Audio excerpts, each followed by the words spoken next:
everyone, and welcome back to the Creating Synergy podcast. Today, I had the absolute pleasure of sitting down with the great Brenton Cox, the Managing Director of Adelaide Airport, the main airport here in South Australia that serves around 8.5 million people annually. So now, before I kick off, I was warned by a few people who work at the airport with Brenton and some others who know him quite well that there's this certain sense of aura about him, to which he didn't let me down at all. He's calm, he's humble, and his inviting nature is somewhat of a superpower. We start off the conversation where we take a look back into Brenton's childhood, where he shares his love for cricket, reading, and giving back to the local community. It's through these stories that it's no wonder why he has risen to the great leader that he is today.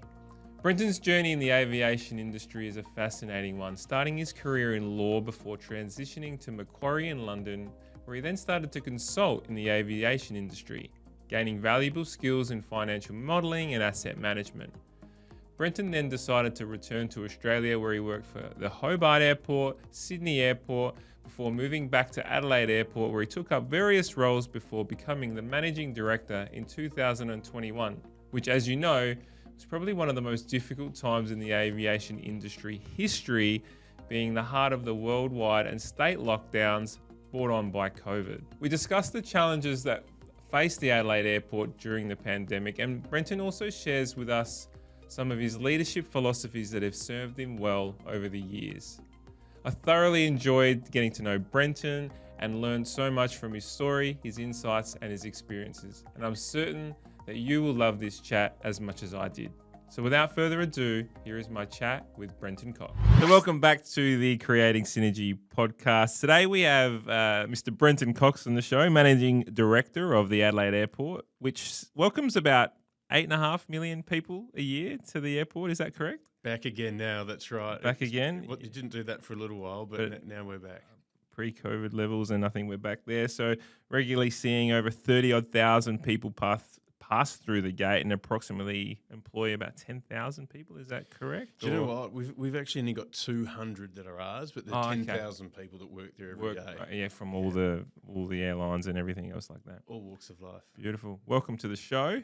No, thanks for having me. It's a pretty important role, the Adelaide Airport, and what that means for the state. Do you ever pinch yourself and go, shit, how did I end up in this role? It's funny because you embark on life and there's some things that you think you want, but I sort of fell upon aviation but a good 20 years ago thought this would be my dream job. Quite specific, being in London at the time, and so absolutely, this is fantastic, and what we get to do, our purpose is proudly connecting and shaping South Australia, and that is a real fabulous, tangible purpose for people, being able to be part of that every day. Yeah, 100%. Really, really lucky. Why your dream job? Was it what did you fall in love with the aviation world? I got into it in a way by accident, sort of through. At the time I was working in Macquarie. The first job we did was privatise Brussels Airport. And then there were 20,000 people that worked there, and it was the gateway, in a way, to the EU. It had just gone through some hard times, an airline collapse. And the government also needed to, I guess, pay back some debt. So it sold the airport for that purpose, and it was controversial. And what I saw on the ground, went into it thinking of numbers and returns, terribly sanitised. Yeah, that was just, I was young and got in there, and I just saw people who loved it, people who, they had stickers, I love my airport job, but at the same time there were people protesting against the privatisation, protesting against aircraft noise. I saw how significant it was as a gateway for that community, and I thought, wow. Yeah. And just also missed home a little bit and thought, geez, wouldn't it be good to do this, but back in my hometown? And it just twigged something at that time, and it was probably an itch I couldn't help but scratch. Very good. Well, you set your path and you got there. Let's go back to your early years before we kick into your career, and we'll go through that shortly. But what do we need to understand about Brenton and who, your earliest context to understand who the person is sitting in front of us today? It's not an easy thing to talk about yourself, but this is what we're about. I grew up in Adelaide, so blessed from the beginning. Yep. Right, the 1% of the 1%. We're just so lucky to have the life that we had. So that was a pretty good start, and then just had a Brady Bunch family life. Was again really fortunate. My mother was a teacher librarian. My father was an engineer at what's now Telstra for 3 decades. I think he was there, and really involved grandparents as well, where my mum grew up, in a farm area. Yep. And my father, his family are in a place that's been in the family for a very long time and not far from where I live now. And so we lived in the foothills of Adelaide, a place called Skye. Oh, yeah. A lot of people now don't know it, but it's sort of behind where Penfolds is there. And at the time, it was all vineyards down there, and we were olive groves and gum trees. And I just got, it was that classic thing of see you after breakfast and welcome back at dinner. Yeah. And those were the days. We really blessed. Mm. Yeah. So your parents, dad was an engineer. Mum, sorry, I missed your mum was A teacher librarian. Teacher librarian. Which is fairly niche.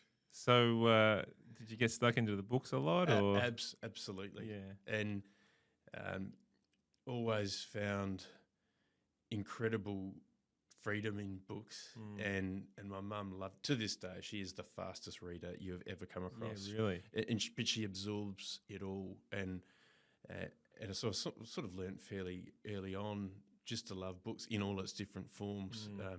And I think there's a lot from books that it's not just that you learn what you read, you learn often the art of empathy because you're forced to imagine yourself in other people's shoes. Yeah, that's a good point. And only later on I've probably appreciated it. But even at different times, because the Premier's Reading Challenge has been around forever. Yes. And I remember in school holidays going to what is Burnside Library and just spending 2 weeks trying to read as many books as I could, just competing with myself to try to get it, back in the day. So that was fabulous, and it was really because of my mother.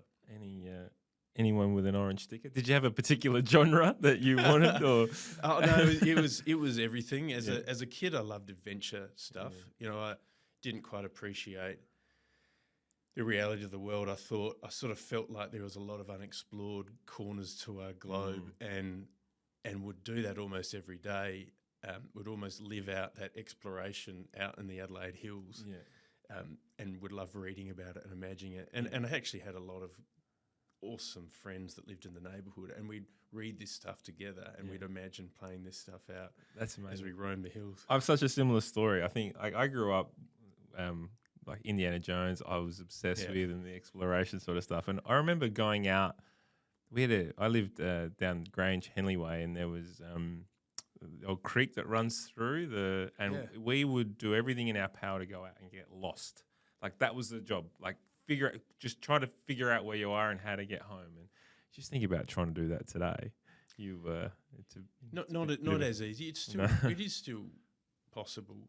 And but you say Willard Price was actually, I remember reading every single one of those books. They're actually, when you look back, they don't date well. There's a bit of racism and stuff in there.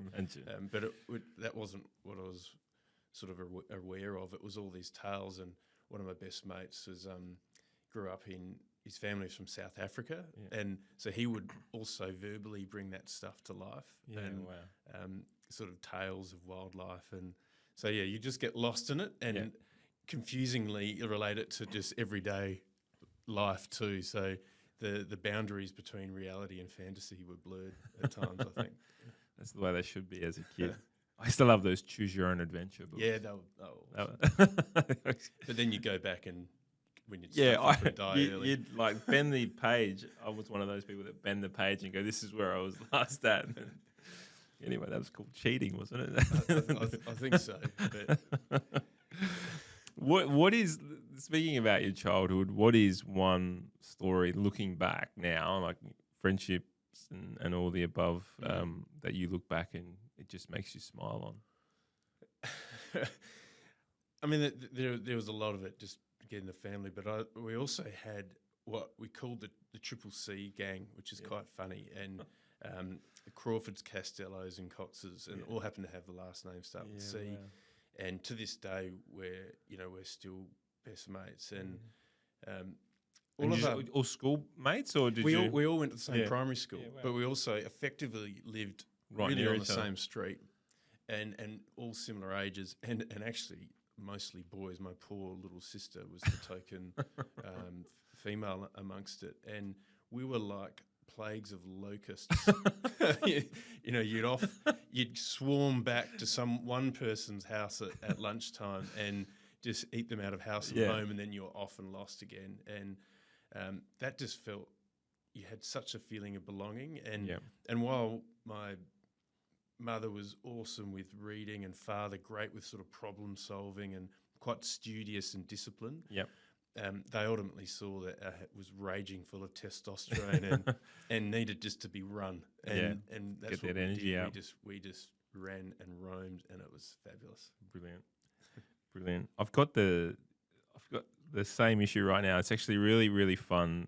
Friends of ours across the road, they've got 2 daughters the same age as my 2 daughters, and those kids are over every night, every day, you name it. Perfect. But I got no food left. Like, literally, I got fingerprints all up and down the walls. So as much as I love it, I just think about what our parents were going through. We were having the time of our lives, and they're I got a phone call from a neighbour yesterday, or text message, sorry, and it was, I owe you $10. What's going on? And my daughter and her friends down the road had made cupcakes and were selling them, doorbell ringing and then selling cupcakes to these people. Does anyone know you're doing this? Yeah. Oh, it's fine. Yeah, brilliant. So it sort of can still happen. Yeah, 100%. Well, within your neighbourhood, we got an entrepreneur in the mix. How many kids you got? You just 2. two. Pigeon pair. So daughter is 11 and son 10, so pretty close together. Yeah, very beautiful, beautiful. Good kids. Yeah, very lucky. Was there anything, outside of the reading, and was there anything that your parents set you on? Like you just distinctly remember and you go, actually, that's held me in good stead for my life? There's a couple of things. One, quite funny. My father lost his wedding ring digging at the beach, and we just dig these massive holes down at the beach. It's like a massive fear of mine. Whenever I go to the beach, I take my wedding ring off. Like the first thing I take off before we go is because of that risk. Smart move, because he lost it. And but actually, funnily enough, you think you just then go and replace it, and actually it was insured, so there was insurance payout. Yeah, but it's the sentimental value of the ring itself. Well, he didn't replace it. And I don't know whether my mother was sort of fully bought into that, but used the insurance money, and this is in the early 80s, and bought a Commodore 128. So it was like a Commodore 64 on steroids. So it was a working computer. I also learnt very early on how to play computer games pretty well. But what it did, because he, as an engineer, he also had an interest in computers and coding. Mm-hmm. We learnt how to code in MS-DOS back in the 80s. And what I loved about that is I realised you could start with this incredibly complex thing, like a computer game, and ultimately it came back down to very simple rules, very simple, if or rules into binary it's a formula. Codes. I learnt early on to see how something very complex could be made pretty simple, and only in hindsight do you get the benefit of some of that. But we were just really lucky that my dad lost his wedding ring and cashed it in for a computer. I'm not sure if Mum's forgiven him. Oh, that's brilliant. I think because what you're doing is actually, we do a lot of this when breaking down our change programs. It's a systems thinking model. It's understanding what's the great, where are we at from and how does the actual system work for it to actually all come together. It gives you great confidence that if you sort of apply a degree of discipline and persistence, that you feel like you can solve almost any problem. I absolutely agree. And I often talk about formulas. It's something I hand on heart believe is there's so many versions of success, and and each has its own formula, right? You just need to decide and design which it is that you want, Yep. And just apply yourself accordingly. it's got to fit. It's Yeah, gotta feel 100%. I know I said sort of two. So the other one, it's actually about cricket, and you're a much better cricketer than I ever was. But when I was 10 years old, I thought I was going to play for Australia. I was going to be an Australian fast bowler. That was happening. You had your button undone. The Dennis Lilly didn't have the hair and the gold. Just chains. for context, Brenton walks in with his top button undone today at the gold chains hanging out. Casual Friday. No, so it was, loved cricket, and played it with my friends all the time. And in year 5, it's where you're meant to start playing competitively, but we weren't able to have a cricket team. We didn't have a coach. We didn't have the organisation. So I just was so desperate to play at that point. In hindsight, took the initiative and said, I will organise our team. We are going to have a cricket team, and we're going to run practice. And that was a moment where, without realising, having taken the initiatives, it was the first step to being able to have that responsibility and learn, I guess, through leadership. At the time then, while I thought I was playing for Australia, I was not the best cricketer in the team, but was given the sort of the honour, I guess, of being captain. And then after that, you've got to be voted in, so you have to have the support of your peers, and they need to trust you to look after them. They need to trust you to make good decisions. They need to trust you to put the effort in beforehand and to keep the positivity running. Leading by example. All of that stuff. And that was, as a 10-year-old, that sort of triggered a bit of a pathway from there that never really would have realised at the time how helpful that could have been. That's an amazing story. Did you notice that throughout your career then, that these sort of leadership attributes kept sort of showing themselves? Not at the time. Not at the time. I've always just enjoyed people's company and have enjoyed seeing people get the best out of each other. Have liked people being together and knowing that that doesn't happen naturally either. Everyone's so different, and differences have a habit of dividing sometimes more than the things that can bring us together. And always wanted to bring people together, and would watch my family do it in this nurturing way, bring all these different eclectic personalities, and but stronger together. And we'd always just had a sort of a yearning for it, and including in the workplace subsequently. You like harmony. You do. Yeah. Yes, you want people to disagree. You want people to have differences of opinions, but you want it all to be heading in the same direction and pulling together. And that, in hindsight, is what you're trying to do when you're playing sport or leading in general, right? Did you? I really like that. You put it eloquently. I don't like the fact that it does divide people, but the point that you made in differences and diversity can cause that sort of split. How do you focus on? You said that we tried to bring them all together. What particularly do you think works in that space where you're trying to bring, or is it just it's not one size fits all? Fundamentally, people are good. Yeah, they're born good. People are trustworthy, and they just want to feel like they belong, and that can take all sorts of forms. And I think if you take that mindset to relationships and people feeling comfortable, no matter what you want, who you are, what you want to be, that I think that starting point of safety then brings all the diversity together and helps people just bring the best of themselves and bring their true selves out. And I think if you don't feel judged, if you feel by definition almost accepted just for being a person, then you see the best come out of people all the time. But that doesn't often happen automatically. Everyone has their own little biases they bring to bear, and you can alienate people accidentally So just trying really hard to have people just feel safe so they can be themselves. And we've got that now in our workplace. You've got 200 people, all unique, all doing often quite very different things, very different professional backgrounds. The beauty of aviation is it's global. There are people from all over the world, and fundamentally, everyone's pulling together for the same purpose and believe in connecting their community and believe in contributing. And you just see the best of people, and everyone is better when you've got all different ideas coming together. But you've got to start with feeling safe and belonging in the first place, I think. Well, it's Maslow's hierarchy, isn't it, really? I think I love that you've alluded to that, because, I mean, with safety gives you an opportunity to create a community, right?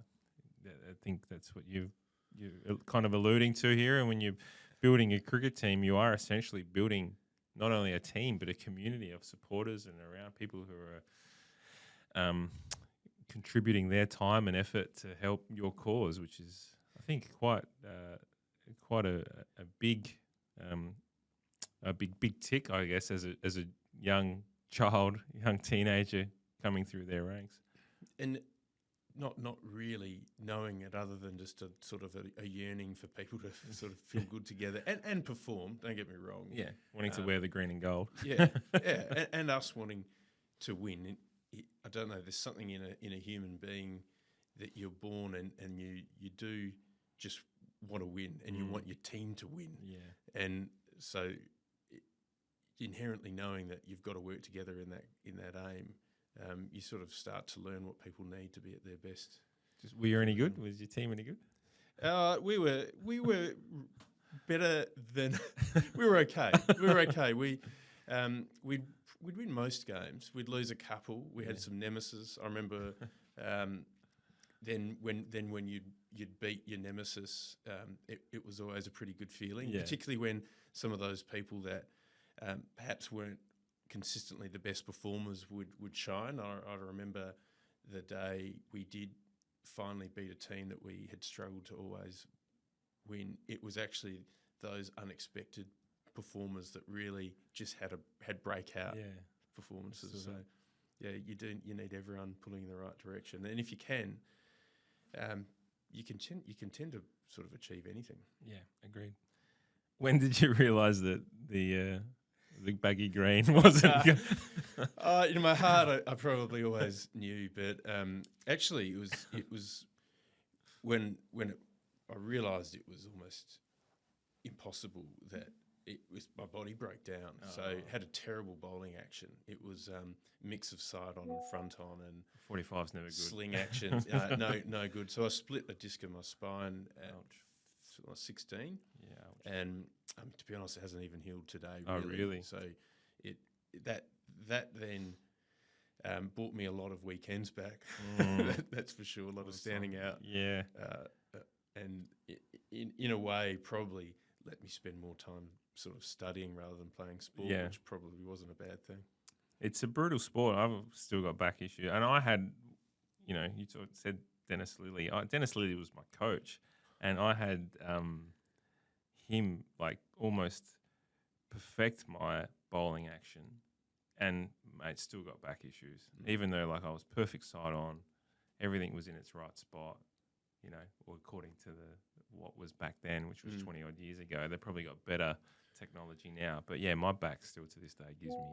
It's a brutal sport. It's the impact, and actually, in a way, it's sort of a bit like life, where back then you're told just work through the pain, keep going, going, and the reality is all humans have limits, and that's the same in a working world. You need to know, I think, what your limits are, and know how you can push up to it to really get the most out of yourself. But everyone's got limits, and these days, I think rotating, resting, realising that the human being does have limits probably means that you might have had a longer career today than 20 years ago. Yeah, correct. Actually, it's a really good point that you make, and this is, I think, probably very relevant in today's society from both a leadership point of view and a self-awareness point of view. Is there's only so much that you can keep on pushing, and I'll openly admit that the past month or two, I felt like I hit a wall in the sense of where I was at, and I was like, shit, I need to actually take hold of this and have some downtime, take a couple of days off, just rest up, whatever it might be. And someone who I hold very dear to me, actually, he mentioned to me, he's like, mate, you played sport growing up. Could you train 8 hours a day every single day, play Saturdays, all day Saturday, play all day Sunday, and then still continue? Would your body still be in tip-top shape? And it's like, no way. He's like, well, what makes you think you can do the same with your brain? Like, it's the same thing, right? You've got to give it a break. You've got to give it downtime. It's only when someone actually put it into a sporting context that it actually went, light bulb moment for me, which is a bit silly, but anyway. It's good. I mean, is that a lesson? That's correct. That's a modern lesson. 100%. Right. Yeah. You're making sure you're getting. Yeah, no, absolutely. I'm fine now, and I'm bringing in certain things and aspects to. But you just push and you push and you push and you forget. That sometimes it is good to actually rest and recharge. So we were talking about sleep before. We'll go into that in a second. Yeah. Was there anything pivotal in your life where because as you grew through your career, you started this cricket team, you've great community, great upbringing, parents who have taught you some amazing lessons. At what point did you go, you know what, legal world is something that interests me, and the finance world is something that interests me? What happened? How did that sort of transition? I had a lot of odd jobs. Did the paper round, worked at Macca's, worked at Myer, worked at a pub, worked in cash and carry, and then did all sorts of random odd jobs that I probably should even talk about. And at no time did I ever really know what career I wanted to do. And if I'd look back and be honest with myself, why did I do commerce, law, finance? Probably at the time, it was hard to get into, and I just wanted to prove to myself that I could. A lot of people were in the same boat. I think the other thing is, by that stage, I knew that I was still excited in the world. I loved exploring, and I just wanted to see and understand the world, and economics just intrigued me. Watching the news and trying to understand what all these things, what's going on. But also, I loved my community. I loved my neighbourhood. I loved the people that I was with, my schoolmates, all of those things.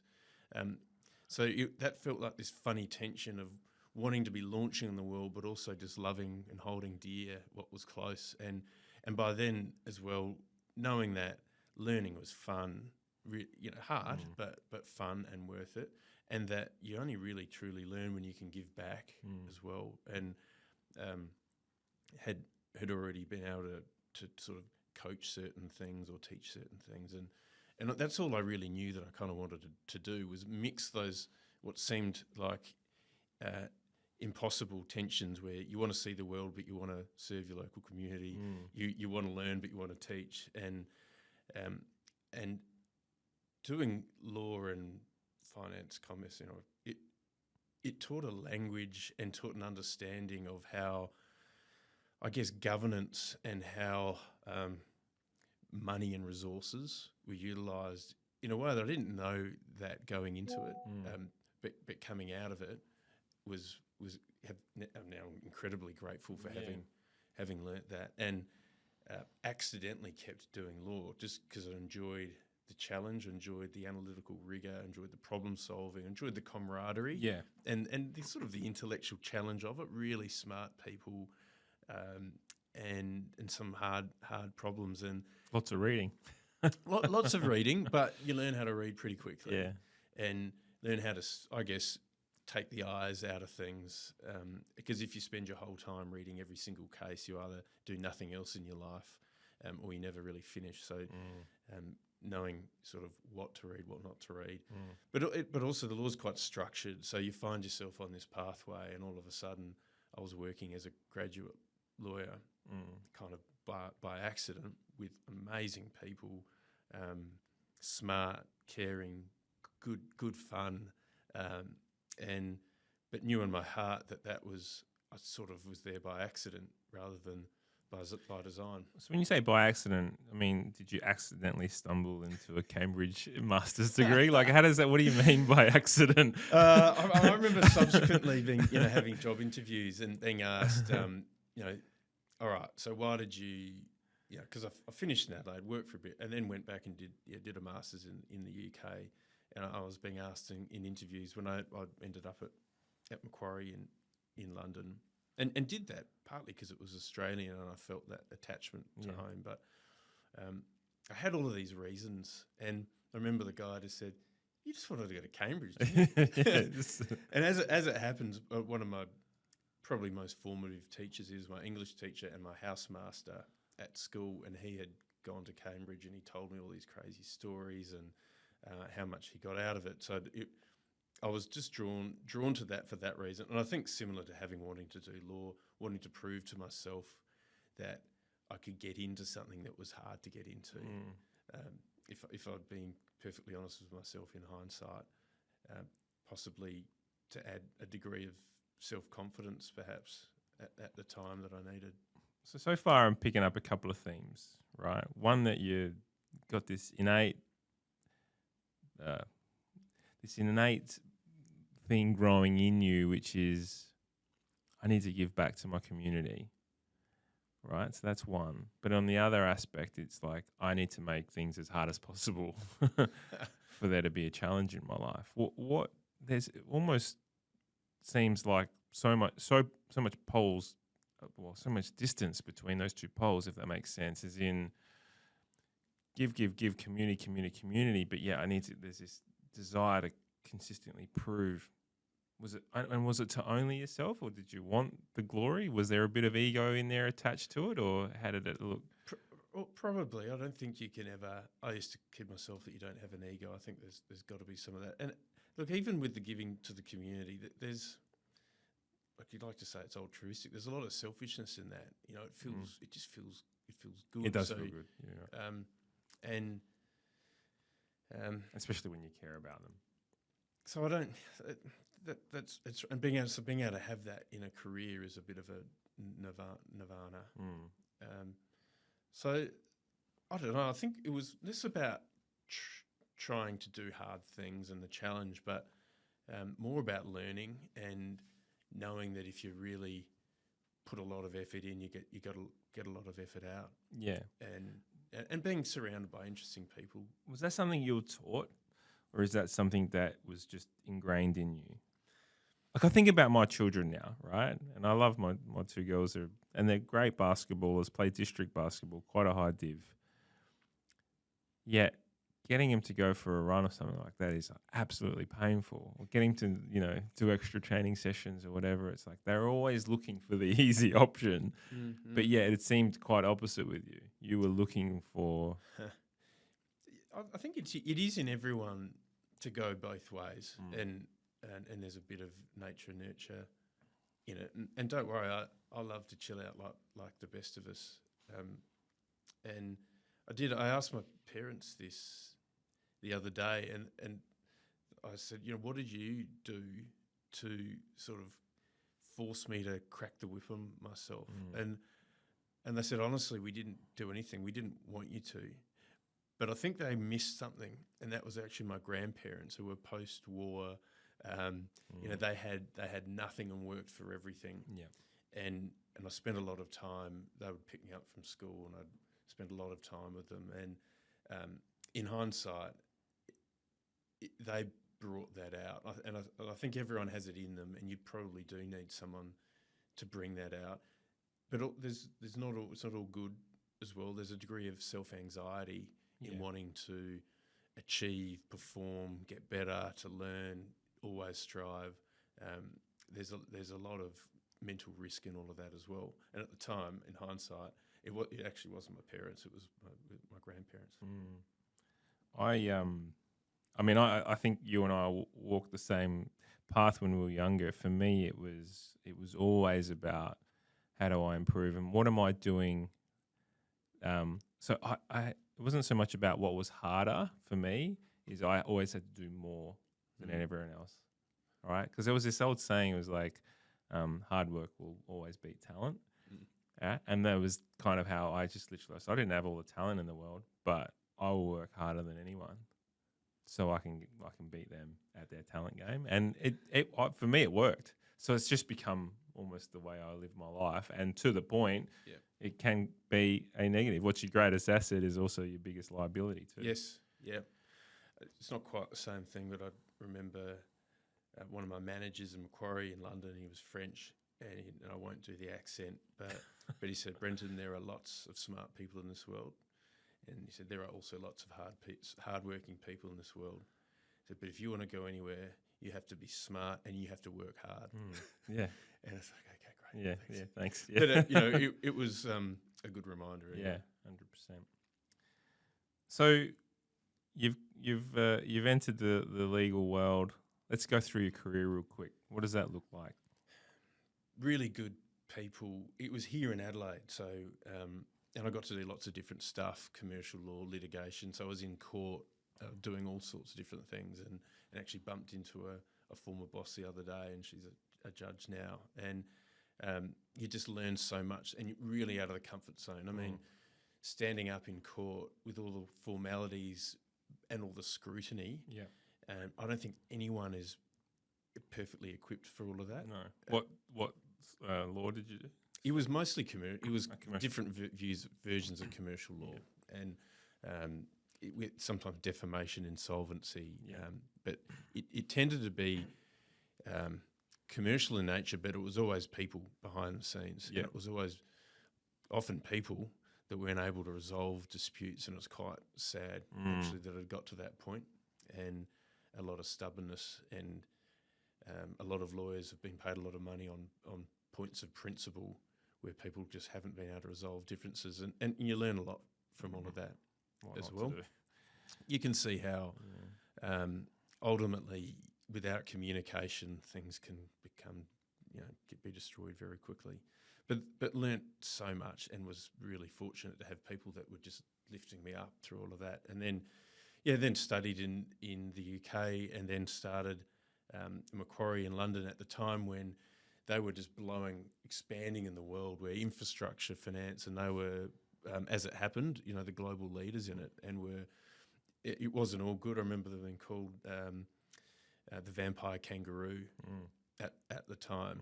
Would come and buy these big community assets and run them really well as businesses, but that wasn't always necessarily viewed as offering the best customer experience through all of that. And I know Macquarie as an institution has learnt a lot through that whole journey, but went in there, started again. So went through graduate training as a lawyer, learned a lot, started again. I was essentially, I won't use the term to describe myself, but a really basic analyst, and would build financial models, would be working from, 8:30 until 2:30 in the morning, and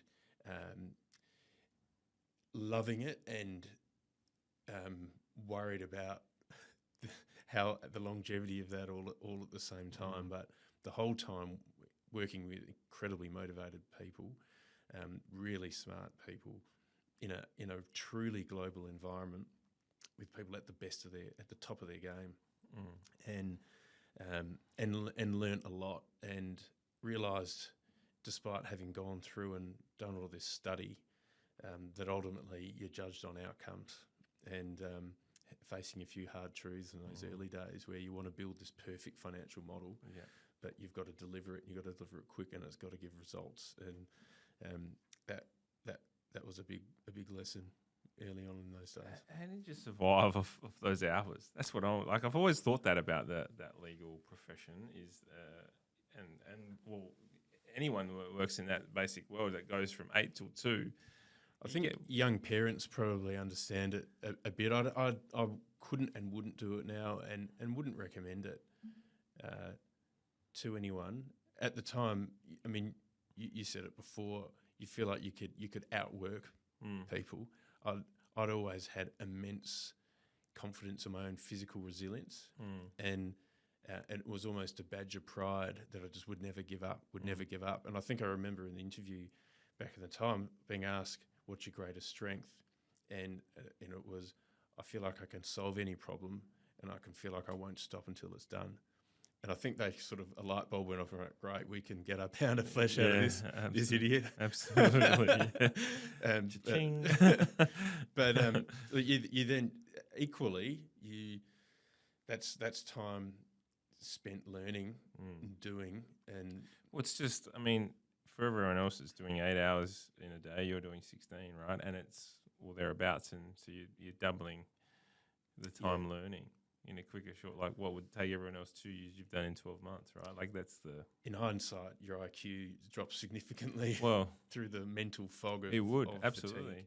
and that's the part that I've never understood is from the legal profession reads document after document after document and needs to know all the little, but yet surviving off so much, little sleep. It just once you get to a point, you just can't do it. And also, that the chemistry of a human brain needs the recovery. Correct. And so to be at your best, you cannot do that.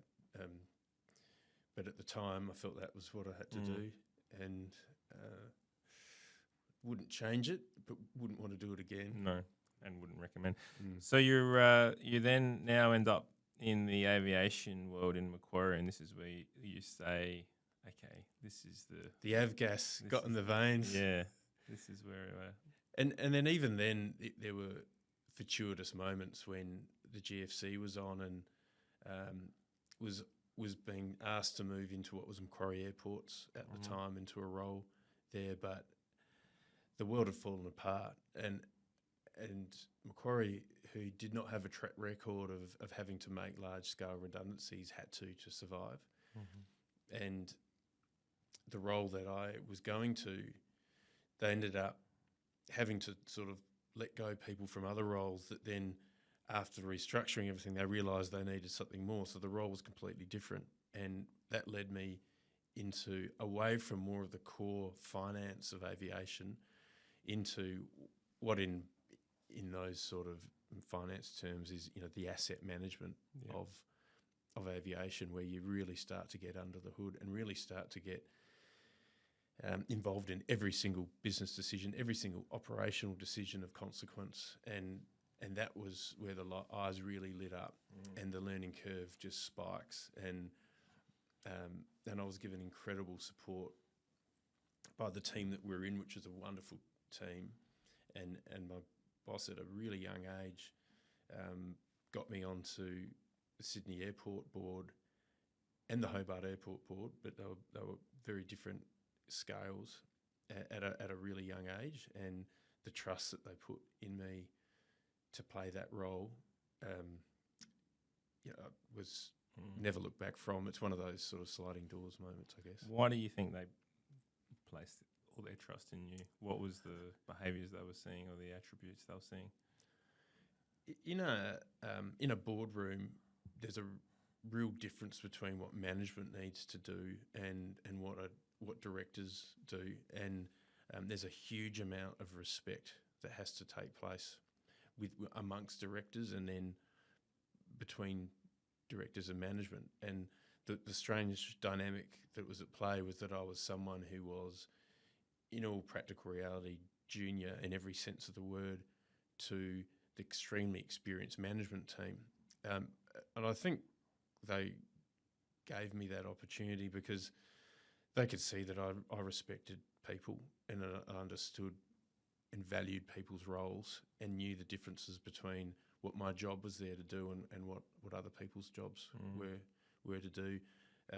In hindsight, I was probably painfully self-aware of the impact that I could have on other people, and my bosses at the time recognised that would mean I wouldn't overstep lines or have sort of young ambition that might create problems. So they trusted me to do that, and that sort of analytical mindset in a boardroom is really important, and they could see that was something that I'd applied in my sort of management roles, and it translated.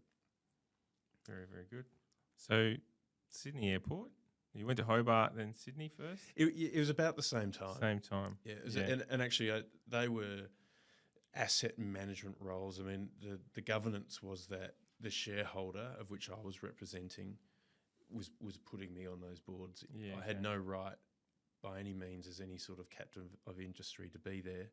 It was essentially representing the shareholders' interests on both of those organisations, and then also had other roles back within what was Macquarie Airports at the time, and then became MAP Airports because we bought it out of Macquarie, and then we simplified it up and sold all of the different other pieces, and it really simplified back to Sydney Airport, and what is now Sydney Airport today, and even we learnt a lot.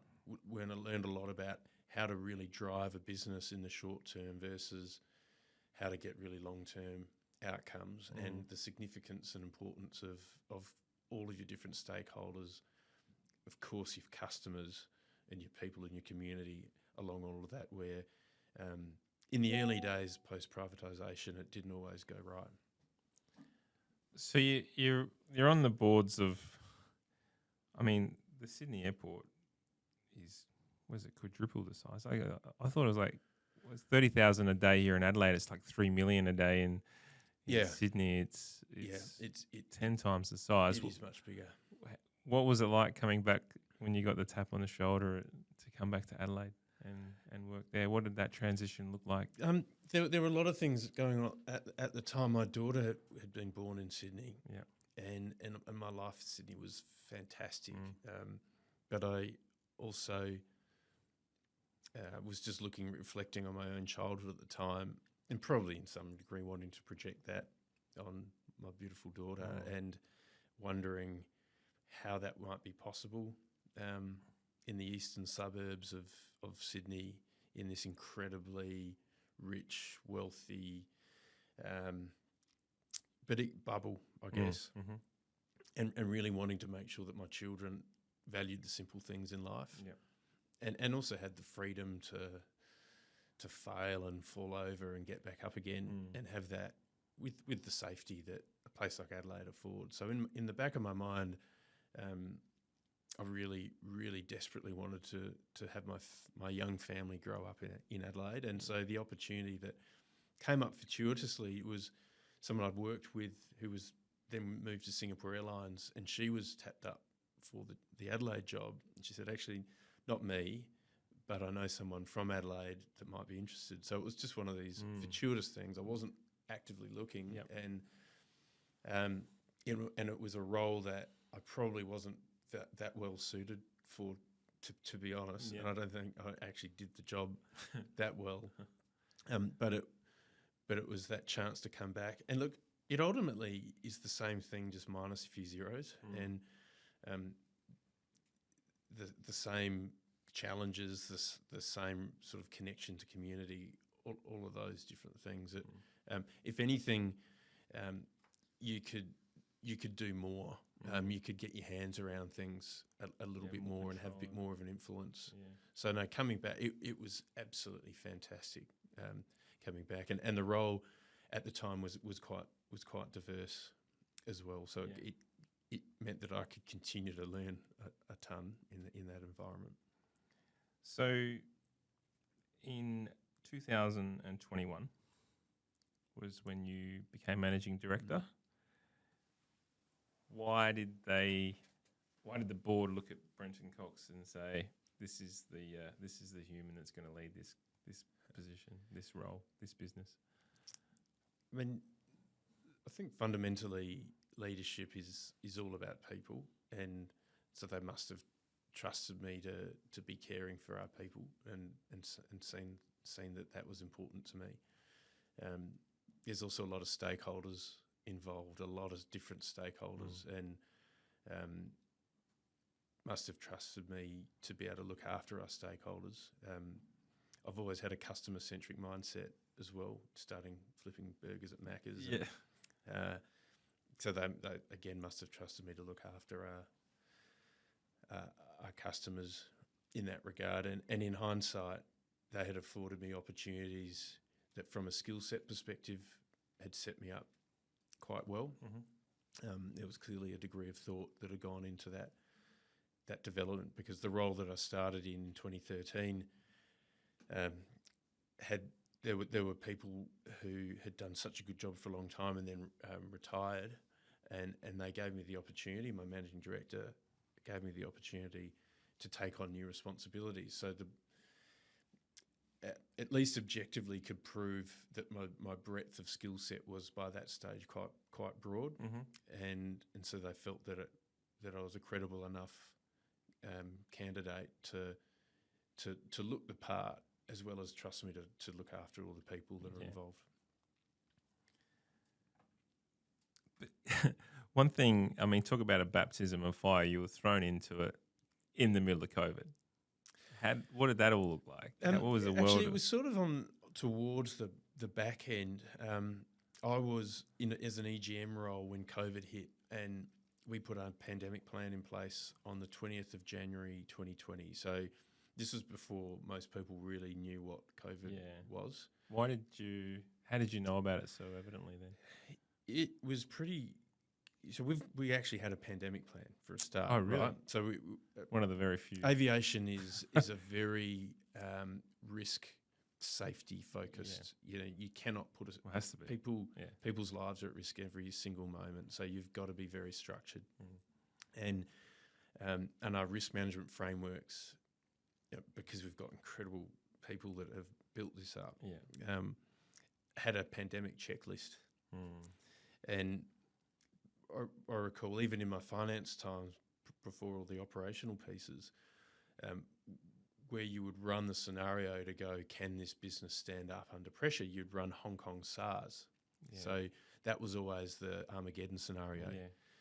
In hindsight, I would take that every second of the day.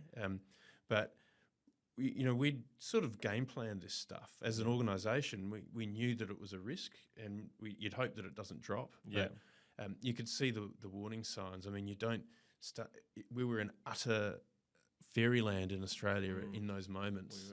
We were. But in aviation, where you're globally connected and your customers are all over the world, and people are saying, this is real, it's going to get real. At the end of the day, we're all people, right? We're all vulnerable.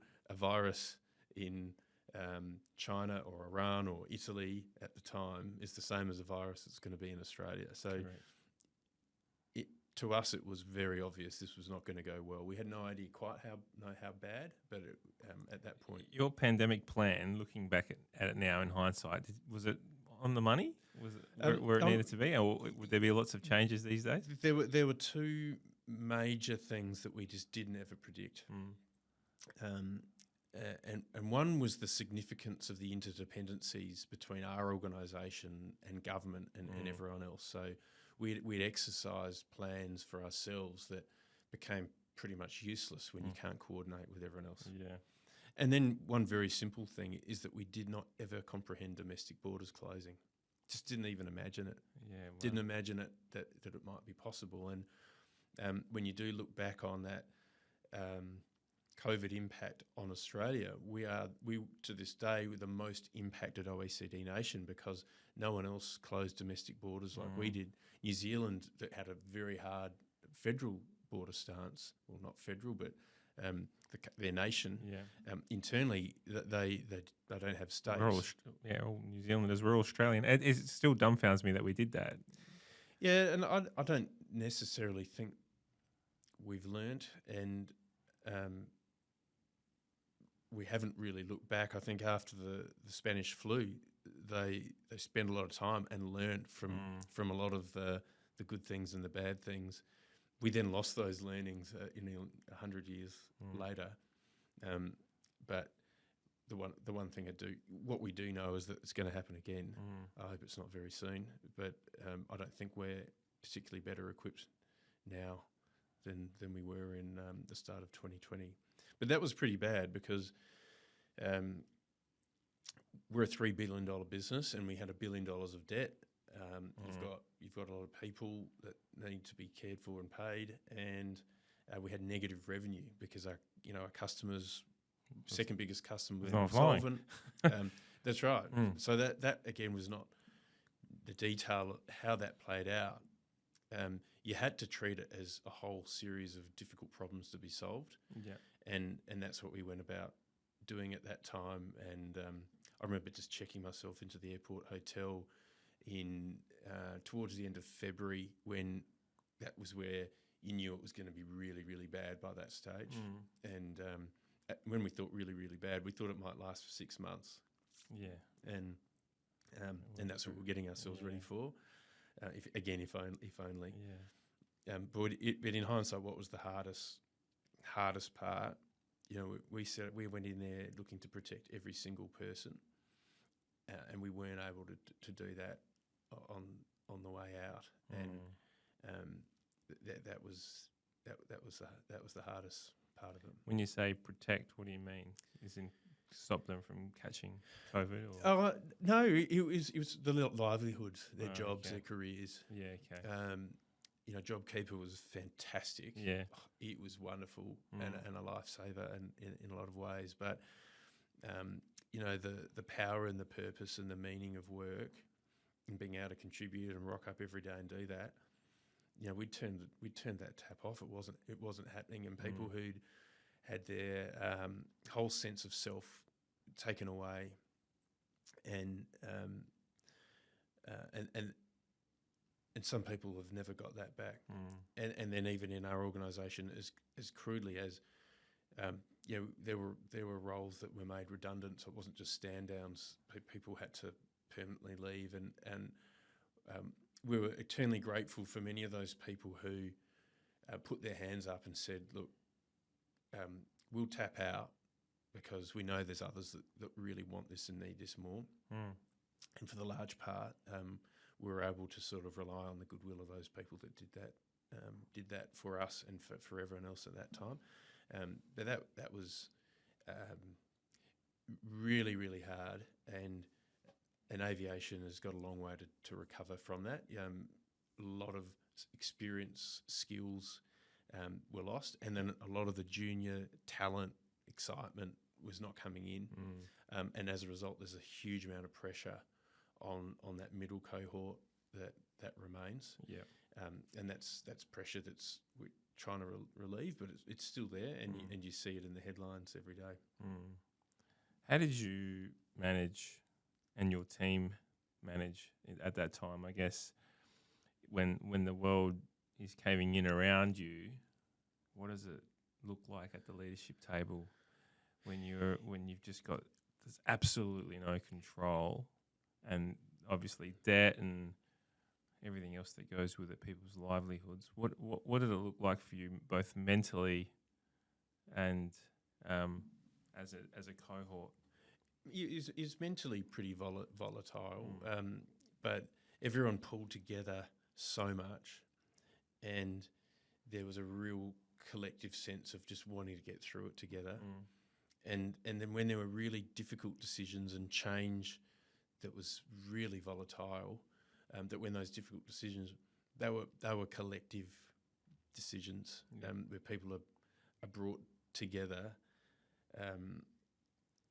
and so that everyone was on board and understood why. And for a lot of our people, there was a lot of education around the financial aspects of our business that you probably could have gotten away with not fully comprehending. Yeah. But a lot of the fundamental basis of decisions was survival, and to understand that meant that that collective decision making and the depth of communication was so important. Yeah, and it made a big difference.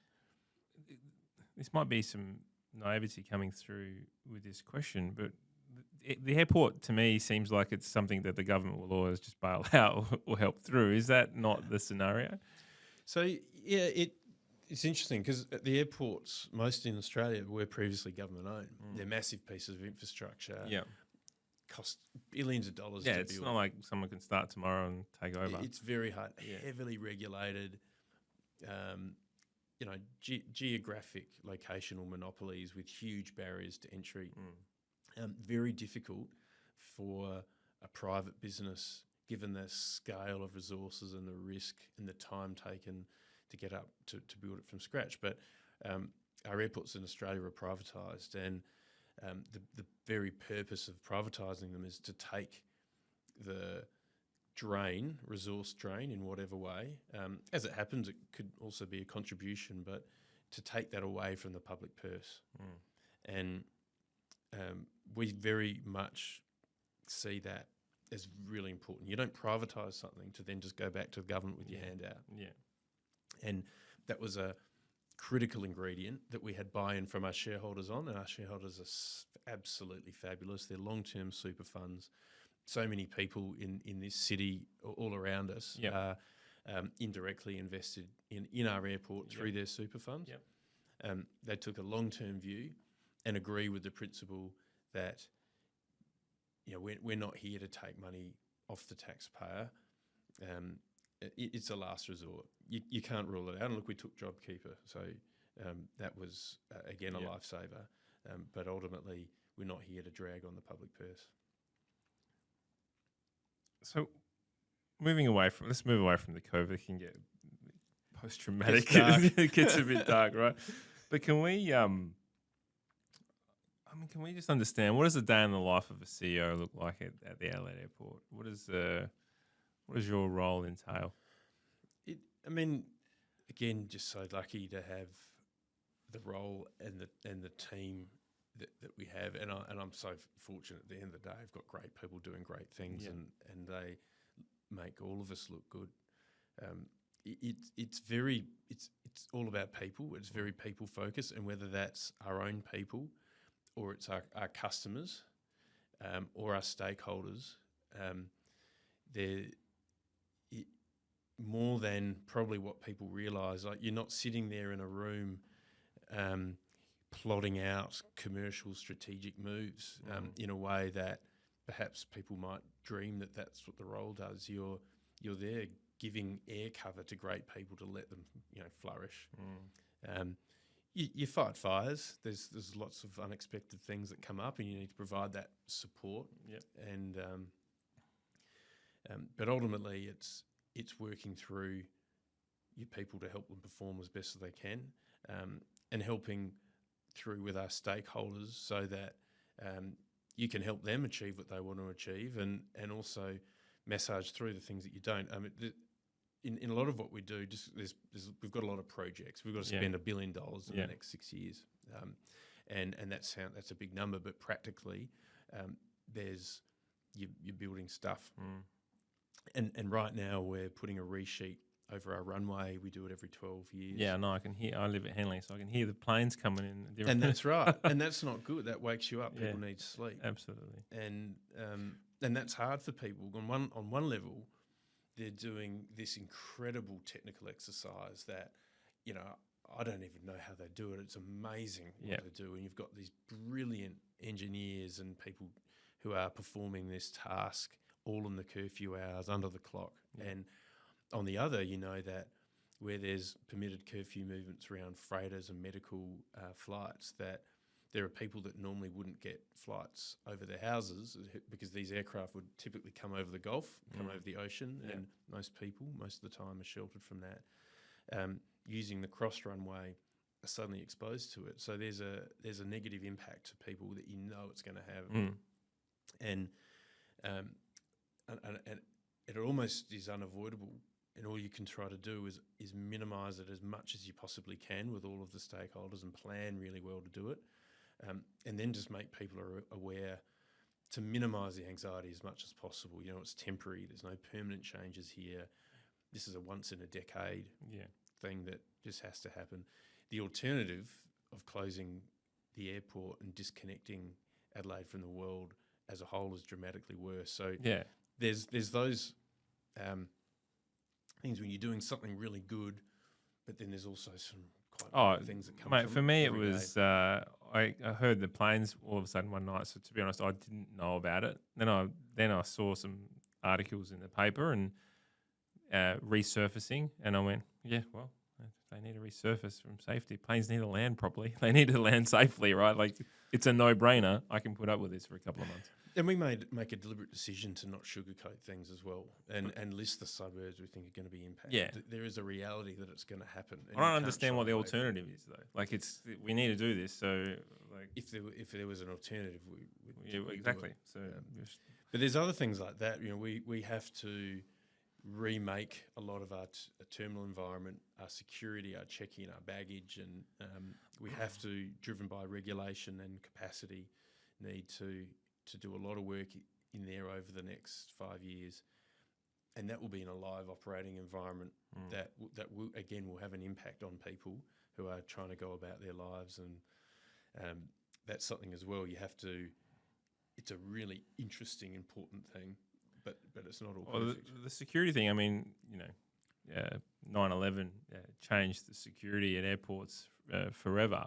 One thing that's in the back of my mind more often than not, especially these days, is it's not so much now about the physical security and the baggage checking. I think like AI potentially will take over that in the sense it'll get smarter and be able to detect. But the cybersecurity for me seems like almost one that would be the most important thing on your mind right now. The good thing is it's been a long time coming and we've invested a lot over a long period of time. And there are some systematic ways that you can go about minimising risk as much as you can on the cyber front. Yeah. But without wanting to go into too much detail, you could do a lot of damage.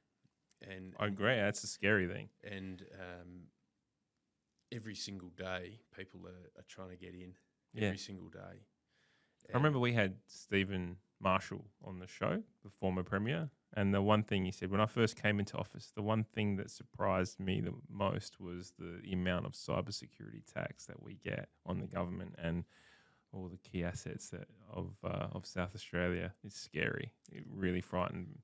It can be. It can do your head in if you spend too much time worrying about it. But there are just a lot of things that you do, and you have to keep doing it and keep doing it. And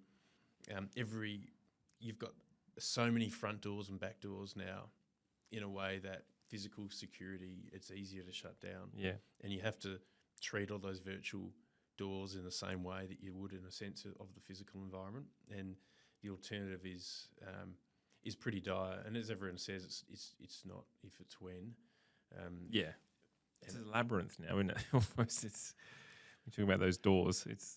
We're creating something so complex. We all want it.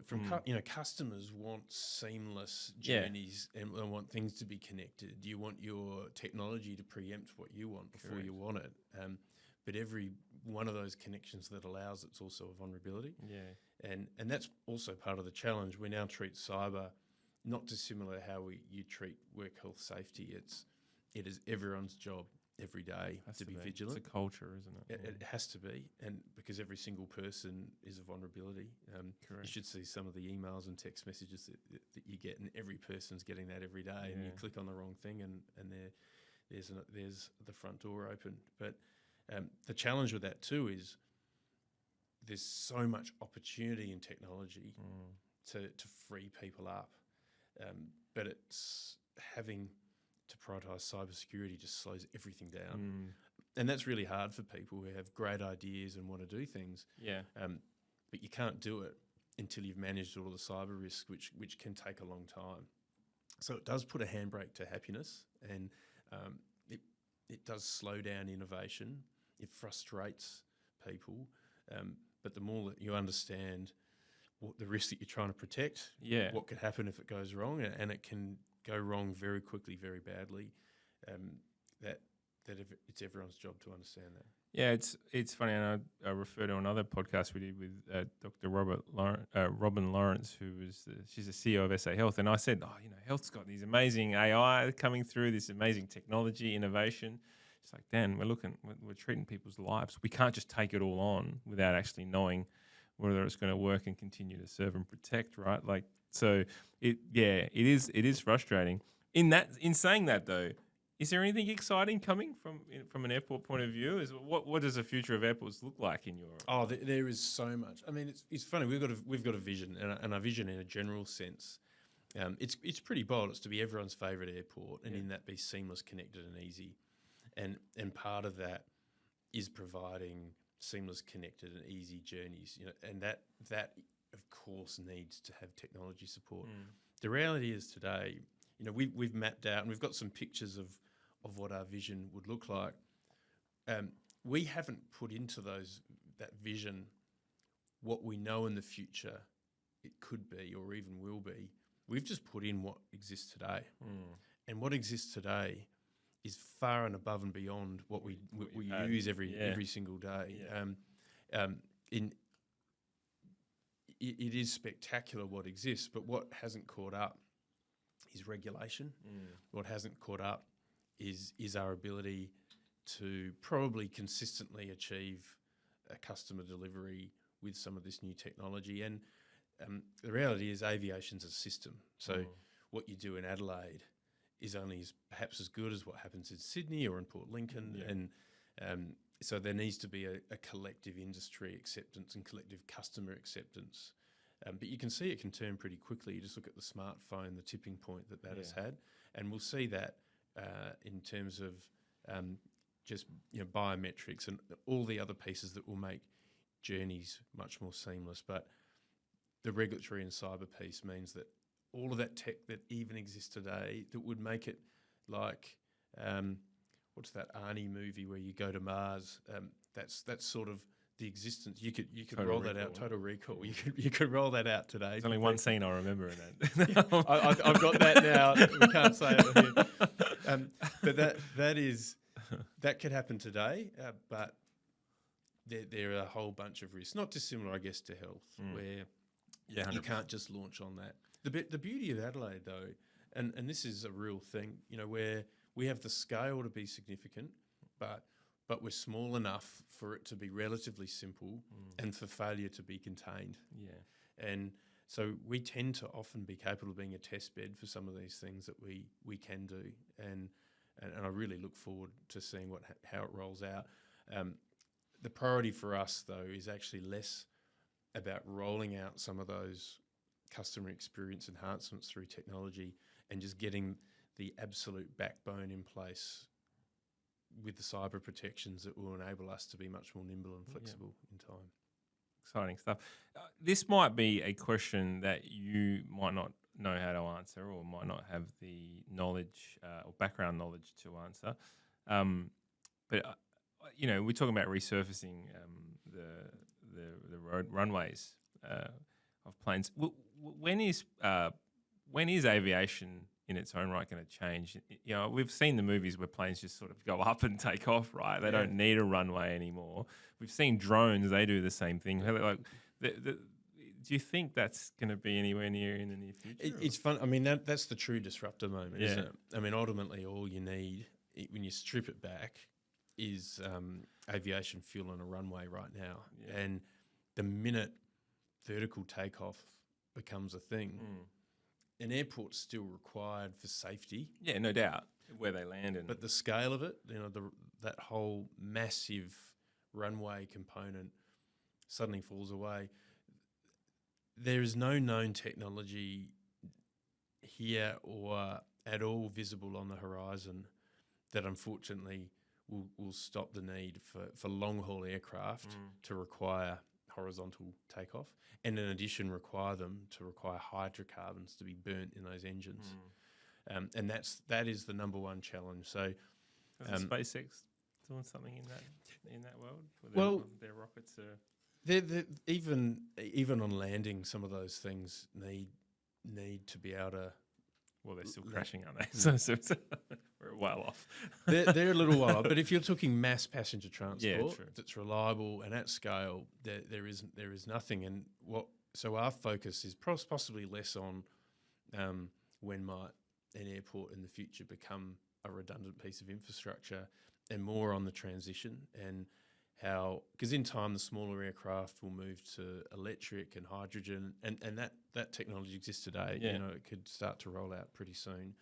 But the real long-haul heavy aircraft stuff, what we have to do is sustainable aviation fuel, and biofuel exists and it can be done. But the real nirvana is taking green hydrogen, carbon dioxide, and creating synthetic hydrocarbons, and that's what's burnt in the engine. It's a net neutral effect. You take carbon in and you put carbon out, but at least it's net neutral, because there is nothing in the coming decades that will will replace the sort of technology where you're needing big turbines, burning hydrocarbons in the upper atmosphere. So we've got to solve that. So that's the thing that I worry about before I worried about not needing a runway. Yeah. You might not be in the role in that many years, I don't think. It's part of my job to not be. Yeah, that's right. So moving into a subject in which I know you're quite passionate about, which is leadership, culture, all things in regards to the humans that we serve. And you've been described to me as a visionary and a leader that carries this sense of aura about you. I'm not trying to big note you, but it's kind of what you've been described to me by people who work at the airport. I know a few people over there.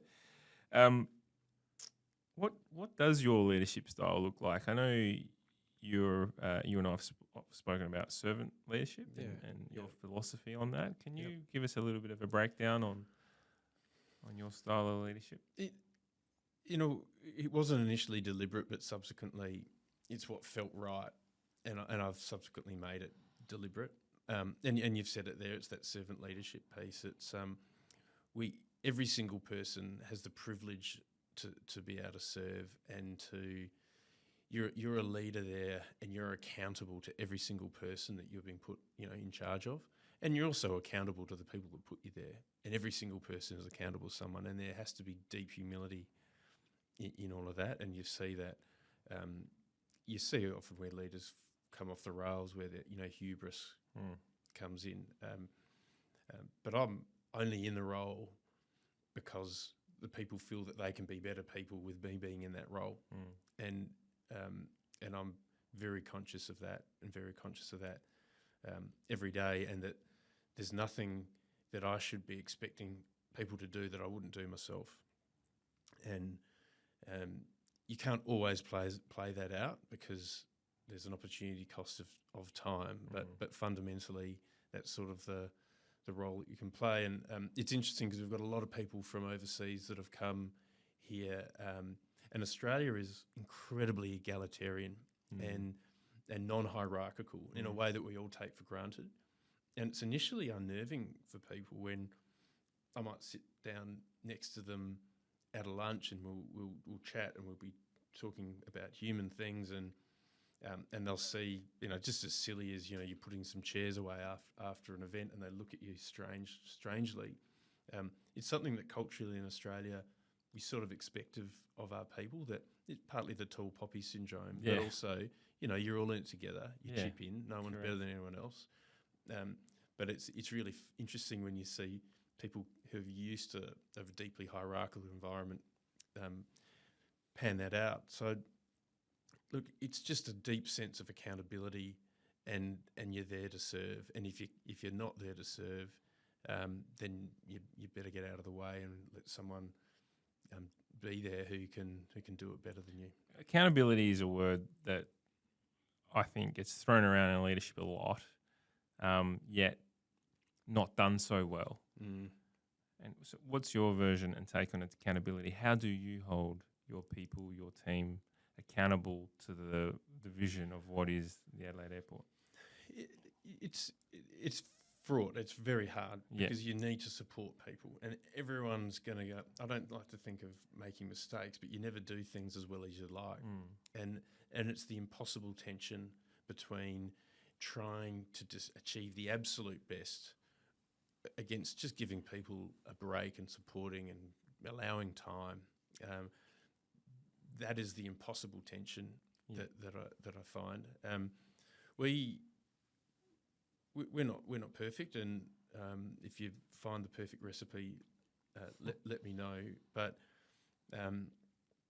it starts just with honest communication and feeling safe, right? Because being held accountable for something often is people's initial reaction is, I'm not good enough. I haven't done a good enough job. Yeah. Whereas that, and this is where, in sport it's done really well. It's a caring, thoughtful, supportive messaging around how can I help you keep growing. And that's hard, and it's hard to be on the receiving end of being held accountable, and it's hard to be good at holding someone to account in a way that's really supportive, because sometimes, human nature is that you get frustrated or your emotions get the better of you. So the self-control in that and the timing in that is really important. But we truly believe and try to embed this in our culture is that every single person absolutely owns their role, and it can be hard in something where there's rigid safety and security and rules, where people often would defer to a natural rule-based hierarchy. But when you need to inject, at the end of the day, you are the absolute best at what you do, and you take the initiative, you take the ownership, you are the organisation.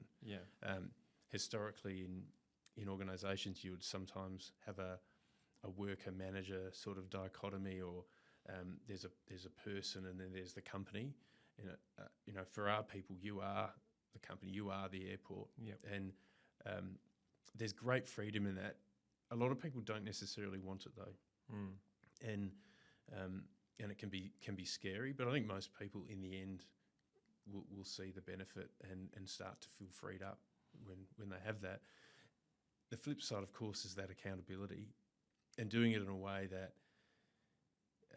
you're not shown the door if you haven't done something quite right. It's just an opportunity to learn, and if you've got the right attitude, you apply the right values, you give it a red hot go, you're gonna get lots of chances to keep improving. On all of that. Well, I take it back to your cricket story, right? And when I asked you the question, did you win? And you said, yeah, when we did. And typically when we won and beat our nemesis, it was because it was those people that stood up. Or do you, how do you help those people stand up and flourish? What it is, because accountability is one thing. It's like, this is where we're going and we need everyone to play their role. Everyone has to own their role, play their part. But yet it's our job as leaders to make sure that everything is in their place so that they can play their role. What happens, or how do you manage or lead when everything is seemingly in the right place? They are seemingly being led the right way, but yet still not performing. How do you hold people accountable in that space? There's a terrible saying: "There's no such thing as a bad employee. There's only bad managers." It's like a clarity, that's right. And inevitably, it's never perfect. It's never perfect. And look, if it is, and things aren't quite working out, it's often because of what's happening in people's personal lives and other reasons. So there tends to be an area for support. And if people feel safe to be themselves and speak out around why things might not be quite working out, you can tend to sort out. That isn't always the case, and the really tough bit, and this is where it does get hard, is when there's people that just won't help themselves, and they become toxic to those around them. Correct. And you need to protect the rest of the team from people like that. And ultimately, they're often very good people themselves. They're just not at their best in their lives. They've made lots of little bad decisions that have got them to a place that they find it hard to get out of. That's the hardest point, because they're the people that you can invest lots of energy in and eventually get them back to where they need to be. But sometimes the damage is so great in the meantime that you sort of have to protect everyone else. And there's the old analogy, the farming analogy, where you've got to look after the crops but remove the weeds, and people need to see that it's not tolerated when people go toxic like that. It's hard. The farming analogy. I heard another one, which is if you say a plant, right, and then there's a brown dying branch or leaf that is on that plant. 80% of the water goes to that plant into that leaf in regards to trying to revive it. And then all of a sudden the other leaves start wilting and turning brown because that's taken all the energy or taken all the resources, right? So it's a very good analogy for business in the sense that sometimes you've just got to cut that branch off, right? But it's a really, really awkward balance, because it also is unsettling for people where you see people leave an organisation and maybe they sort of think, well, why weren't they supported?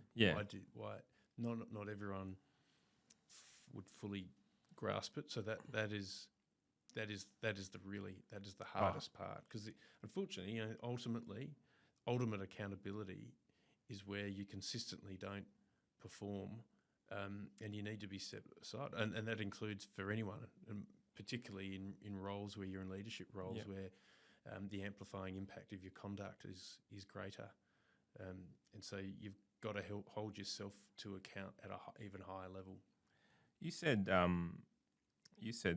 earlier and now, and even just hold yourself account, where the individual needs to own their own role. And I know, and having seen some of your stuff and your leadership work that you've done, you are also very big on owning your own role, but looking after self first. What's your version, and what do you do from looking after self? I mean, whether it's fitness, whether it's sleep, you've used the words to me before, it's a marathon, not a sprint, right? Like, what does that look like to you? Yeah, I mean, I always talk to people that the number one thing is your team. Yeah. And leadership is all about people and just caring for people, getting the best out of it. You are not able to do that if you're not in decent shape, if you're not there, if you're mentally not there, if you're sick, if you're tired, if you don't have stamina and resilience, or that you haven't learnt some of the things you need to know about, or you haven't read what's going on in the world. So you've got to look after yourself first to be able to look after others. And I probably learnt that later in life to some degree. But it's funny. I'm very disciplined around exercise, and I love running. I used to do a lot with friends, and now often I just do it by myself because it's also a chance to think clearly about. It's a meditative experience. Exactly, exactly, and absolutely love it. And I think that's really important. I think it's important for every single person. Is it a daily thing for you? It's as much as possible, and if I can't do it properly, then it might just be walking the dog at night time. And so, do you do it at a particular time, morning, night? If I get my choice, it'll actually be at lunchtime, in the middle of the day. Oh, really? In the morning and night, I like to. What, in the suit or in the? No, you get quickly into the back cave and change as quickly as possible. You learn to get in and out of a suit pretty quick. Yeah. But I like to be there for my kids in the morning, and in the evening as much as possible. So it's either quite late in the evening, very early in the morning, or in the middle of the day. Yeah. In the middle of the day is the ideal because it gives you a break, and it gives you a mental reset, refresh to get on. Yeah. Brings the oxygen back into the brain. So if possible. So, but at the same time, you've got to have fun. Yeah. Right, you've got to eat, drink, and be merry. I mean, you need a life. So that's moderation important. Is key, isn't it? And that's the other point, right? Because there's a lot of scrutiny and judgment that goes on, and whether it's right or wrong. If you smoke or you're an alcoholic, no matter how functioning you might be, there's a significant amount of judgment that comes on that. Yeah. So you just can't go down that path. No. Either too. Your leadership style seems beyond its years in some aspect, right? And was there a mentor, or was there a pivotal point in your career where you learnt, or you were knocked down as a leader and you went, actually, I need to change here? I mean, you're learning all the time, right? I even talk to the most experienced and wise people that wish they knew what they knew now 20 years ago, and you're always learning. So you just got to start by accepting that you're imperfect and that you're just on your own journey as well, and that's I think that's a starting point. I've been gifted by having incredible, what you might call managers, but they've been my own leaders, not mentors in a formal sense, but even now, my chairman, my former managing director, my former CEO, the partners at the law firm that are they all took a care and interest in my own development in a way they didn't have to do, but they did, and I'm just eternally grateful for that. But do you think that's more about you I mean, you know better than anyone. You take interest in those who are actually showing interest. But look, there has to be that. You know, you want to you put effort in, and you want to see someone putting the effort in and getting Correct. rewards as well. So I mean, they would have seen an energy and a life and a desire and a hunger, and wanted to assist that and guide that. And I think also it's important. Any leader is very much receptive to feedback. Yep. And that the more receptive you are to feedback, the more likely you're going to get it. The more likely you get it, the more likely you can keep improving. And I'd like to think that I'm an easy person to talk to, and when I inevitably drop the ball and stuff up, people can have that chat and feel comfortable doing it, and that I can learn from the benefit of those insights. Your when you were talking about running during the day, and just some stuff you just said now, one thing, if I know to be true by speaking to many CEOs and leaders on this podcast, is that strategic thinking, or that space to think, is something that they hold dear to their heart and believe has been a big reason to their success as a leader. Outside of the running midday that you might go for an hour or so, what do you is that something that you bring into your work day? Is that something you schedule into your diary, that the very simple, I need time to sit, think and strategize? I mean, the running piece is important. Actually, I run typically without music in, just to take away noise, and good old having a shower as well also helps. Just those quiet moments, unless the dogs and kids are running around. Not every week in terms of that sitting down to really think hard strategically, but I do it on a systematic basis. Sometimes it's not even every month, but it's on a cycle throughout a year, where I'm putting more time at different planning cycles in the year to really deep dive. And then if good ideas come up, as they do in the quiet moments, just having the discipline of writing it down. Sometimes it's not appropriate to try to execute it straight away, but just to kind of build up that list, and then you bring it together when it's the right time to try to steer the ship in a slightly different direction. So no, I haven't found that the 5 a.m. club mantra, but you absolutely must do it. Historically, I'd do it on an ad hoc basis on the plane. Oh, really? Planes are fabulous times when you're locked in, just to do it. I'm not travelling as much quite as I used to, so missing that. So unfortunately doing a little bit on weekends in the back garden or in the study. You just said something there which I think is crucial, which is you might write these things down, you might get these great ideas, but don't go and force that onto anyone else. And let it mull, let it grow, let it create, let it evolve. Is that, I mean, my toxic trait is I like shiny new things, right? Like I see these things and I'm like, look what the world's bringing, look what we can do. And how do you stay calm and true to your strategy when there is potential for improvement? And in that, knowing that things could be done quicker, but you've got to slow down to. I mean, you can have a massive impact on the people around you if you start sharing every single thought and desire, because you risk having everyone running after shiny new things, and then you've got chaos. So you're just really respecting other people's time and their own thought processes. Don't get me wrong, I do like to, you like to share, because I think the best ideas are where humans are in a room and just collaborating and bouncing something that comes together. Yeah, it's a fine line between sharing and then people taking what you're saying that they need to go and do it.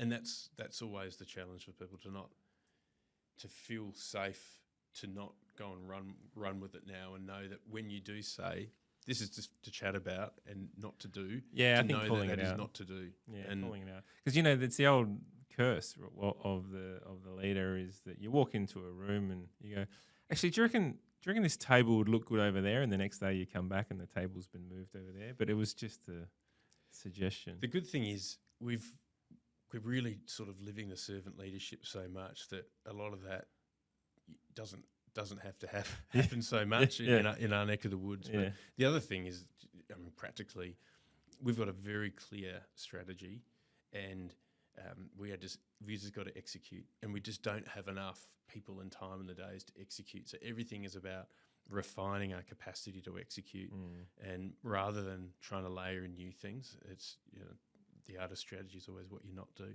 Yeah. And we just have to keep discipline on that when we've got a very clear bunch of work, bunch of stuff we've got to get done, and just focusing on getting that done. Otherwise, you start to layer on shiny things and you get nothing. I love that. I love what you just said there. And it's a big part of what, from our business perspective, we take and help a lot of organisations through change. And one of the key elements to that is understanding what we're not doing is probably the most important question. I think for me, and one last question before we start to think about rounding up, when it does come to change and transformation and taking people on a journey, what do you think is a fundamental in regards for people being and adopting the change that you're trying to introduce? I mean, every situation's different, and by no means far from a genius on it, but it has its foundations in empathy and in communication, and individuals, people's need to change, and it comes from where they are and who they are, and every person's different. And so you can't expect a single means of communication is going to get in someone's head and make them appreciate the need and what's in it for them and why this is better.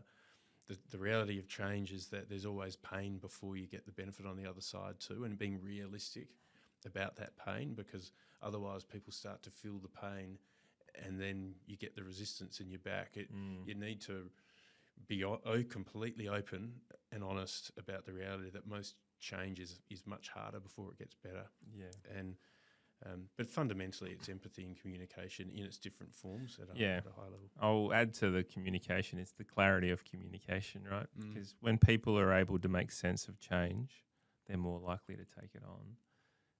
Communication might still be, you might be communicated to, but it might not be that clear, if that makes sense, or it might not be in a way or a form in which people can absorb. And that takes a ton of work. It does. To make the complex simple. Correct. Through communication, and that's work that's worthwhile investing in up front as well. Yeah, 100%. When you choose to become a CEO, you choose to apply a lot of time and take time away from family. How have you managed your family dynamic, and out of a score out of 10, what would you rate yourself in? And I mean, because it's a tough one, and I know you are a family man and obviously community man, and you've only got so much time in the day, and you can't compromise on family. Going back to, you're no good as a leader if you're no good for yourself, and you're no good for yourself if you're feeling constantly guilty about not being a good parent or a good husband. It cycles. I'd give myself a 7 out of 10 at the moment, and that can fluctuate. I'm really lucky, just incredibly bright, supportive wife, and my kids are full of life, and just things have worked out for them. I've just tried to be there and be as present as possible, be really present, and so have the phone only set so emergency stuff comes in at those moments, and just every day have just moments with the kids, whether it's dropping them off at school, putting them to bed, and just being disciplined as possible to do that as consistently as possible, because it's just those little quiet moments where they share things that they wouldn't otherwise, and then being deliberate about doing some really kind of fun things and memorable moments, and just took my daughter snorkeling out on the barrier reef, and she swam with sharks. Beautiful. And she'll never forget that. Took my son game fishing. Yeah, wow. I mean, that's crazy. He'll never forget that. Yeah. And just so you don't do that all the time, but I still think it's good to invest in those big moments. So look, if you find the solution, let me know. I don't think anyone's got the perfect. I think I ask everyone on the show. Some people ask me what I do because they think I've got it more sorted than what they have. But I mean, the one thing that I struggle with is the switching off at night. Is that something that you would fall into the same category? Oh, definitely. And I've sort of working late. Once I choose to go to sleep, I can go to sleep. I'm normally pretty knackered by that point. My brain just turns off. But yeah, do find it difficult in an evening. I either have to be engaged doing something or I'm thinking about work. Yeah. And it's quite hard. If I'm engaged, you've got 24-hour business too, right? Well, it doesn't stop. Yeah. And look, normally it's not about making something better in those hours. It's if something's going wrong. Yeah, correct. But there's also, I don't like to be a blockage and don't like to slow things down. And so if people want to keep things moving, I'd sort of like to make sure I can engage in that and help them. So it can that can become a professional habit. But look, it's always been there. It hasn't been. It's not just comes with a role. I think it's just different people work in that way. Unfortunately, I'm one of those people that finds it hard to turn off. That said, if I'm walking the dog with my wife, and you just choose to be in the moment, and as long as you can do that, it's okay. It's sustainable. What excites you about the future? Look, if I talk about our work, we've come from such a dark place that every day is bloody fantastic. Yeah. We had moments when borders first opened and we would just go and stand out international arrivals and just look at the Love Actually moments. And that must have been amazing. It was fabulous. And we have something where anyone can go and volunteer. We call it sort of the pink team. And you can just be on the front line and you can help people out every day. And just seeing that just today is absolutely fantastic. But then seeing what we'll be able to contribute, we've got a vision that sees Adelaide as this wonderfully connected city, that sees the airport as this destination in our own right, showcasing the best of South Australia. We do our best to do it now, and we're continuing on that journey. And then the seamless journeys that we know that we can contribute. I mean, there's a day where there's not a security queue, right? And as well as this sense of a connected campus, we've got those 10,000 people every day working there to make them feel like their whole lives can be served in that time that they spend, and they're stronger together. And then just that logistics economic powerhouse. The freight often is the poor cousin. There's a lot of important stuff that's going in the belly of an aircraft that just drives and thrives. The city thrives on. So we've got a lot of plans to just make all of that work. So I just can't wait to see, as we execute the strategy that I spoke about, that it's hard work. Just seeing the results of that all come out, and in the short term, you just get energized every day because you just have those Love Actually moments, and you see the team getting it, and it's beautiful. Yeah, it must be wonderful. Right, I'm just conscious of your time. We are going to wrap up with some quick fire questions. Just a bit of fun at the end. We are big readers. I know you're a big reader. What are you reading right now? I'm reading my integrated report at work, but no, I'd like to read more. I tend to cycle reading over holiday periods, and my brother is excellent at this stuff.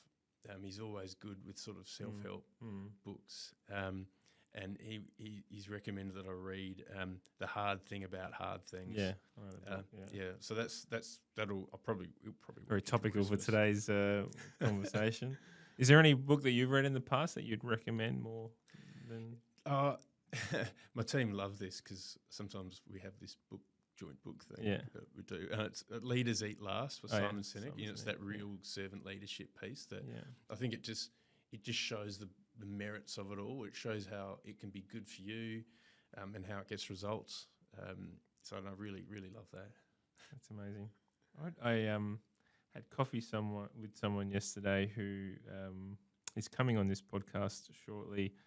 and he was at the Singapore Grand Prix and met Simon Sinek and spoke to him for like half an hour. And he goes, mate, the guy is as you would believe he would be. Like, he is just absolutely giving of himself and of his time. So it's good when you got someone who writes those books who actually lives the creed that he preaches, right? So you can't fake stuff no, like absolutely. that. And life's too short to do that. What's one lesson that's taking you the longest to learn? Look, perfection's an illusion, right? And at the same time, there's beauty really is in the eye of the beholder. Yeah. So everyone perspective is unique on that. Huge, yeah. So it helps you not be so hard on yourself, I think. Yeah, that's tough. That's tough. Especially when you're trying to break the ghosts of the past, right? In that's how you've. But what's gotten you here is that extra effort and self-motivation. Although it can drive you into rabbit holes Yeah, it can. that you can't get out of. If you could have one coffee with any historical figure, current or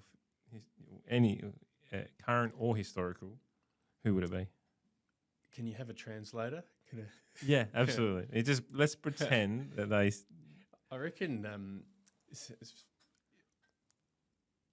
China and its culture really intrigues me. It's so different, and people grow up thinking in a different way, but also just the Confucius and those teachings and learnings and how that has influenced the whole world. It'd just be awesome to just sit down and just get in his head for a little while. Yeah. Was it the ancient philosophers? And we've had conversations about the Stoics. Yeah, the Stoics, Marcus Aurelius. Yeah. What's some of the best advice that you've ever received? Make yourself redundant. Yeah. It sounds awfully stark, doesn't it? Yeah. And it's not in a technical legal sense. It's just that grow your team so that they can do everything, and you are no longer needed in that role, and you're open to opportunities, and you can be flexible and opportunistic. So make yourself redundant. What's one habit that holds you back? We spoke a bit about just staying up too late. Yeah. And reading, working too late. I know it's almost self-destructive, but I almost can't help myself. Yeah, I know you feeling. I suppose there's an element of loving what you do too. Not wanting to turn off. Yeah. You know you can do more. Yeah. And there's elements of that I actually get energy from it too. 100%. Yeah. So it's a Until the next morning. Correct. Exactly. What's your biggest pet peeve? Like, what pisses you off the most? When people don't take ownership. If they go, what does the company want? Or just detach themselves from the team that they're in. Lack of ownership. Great. Yeah, absolutely. If you could pay someone to do a chore that you didn't like to do, what one would it be? I really don't like shopping on all senses of the word. I don't know why. It's horrible. I'm the same. Clothes shopping, I only buy clothes online. I just refuse to go into... do as little as possible. Practically, I really hate unstacking a dishwasher and putting away the kids' clothes. It just takes so long. So because they go through 32 pairs of jocks and knickers a day, don't they? Like, it's horrible. It's annoying. And they don't do a great job of doing it themselves. So no, that'd be nice to have. No, I'm at the point of saying my kids similar ages to yours, 12 and 10. Yeah, and I'm at the point of saying, your job, not mine. Put it away. Glad that's working. It's not, but I'm removing myself from the equation. What's one word you absolutely hate? I think maybe but it's in the context of when people say, "I'm sorry if I made you feel that way," and for some reason I just think, you're not taking responsibility for how you did make them feel. And it's just that one word in that phrase. And for me, that smacks of someone that isn't actually taking accountability for the impact that they've had. Well, I could challenge this one. On the basis that sometimes the emotional intelligence of the person who's receiving the feedback might not be where it needs to be too, right? Like there's always two sides to the story. I still just think whatever the reason, and it could entirely be on the shoe on that foot, is that's how they genuinely were made to feel, or genuinely felt and feel. And yes, causation is complicated. I find that harder when I hear that and I see that, and you see companies do it. I just think you're really not taking responsibility here. You haven't seen it from their perspective. You're not looking at your own role in it, and Correct. there's always a role. 100%. That's a bit of a creepy question. What's the first thing that you would do if you became invisible? I wouldn't like to be invisible, right? Because when you're invisible, you can't share things with people. I reckon I'd get on a plane without a ticket, but maybe in first class. Do you know what wouldn't it be interesting to actually sit in Putin's war room right now and wondering what's really going on the other side of the fence there? Yeah. It's a strange thought. There's an element of what the hell are they doing? Like, why are they? What's their play? Yeah. Again, you can never really know until you get inside their head. What's the most useless talent that you have? I do excellent headlocks. Oh, really? Yeah, you cannot get out of them. You can't get out of them unless you do serious damage to the other parts of my body. But it's completely useless. Where did you learn you had that talent?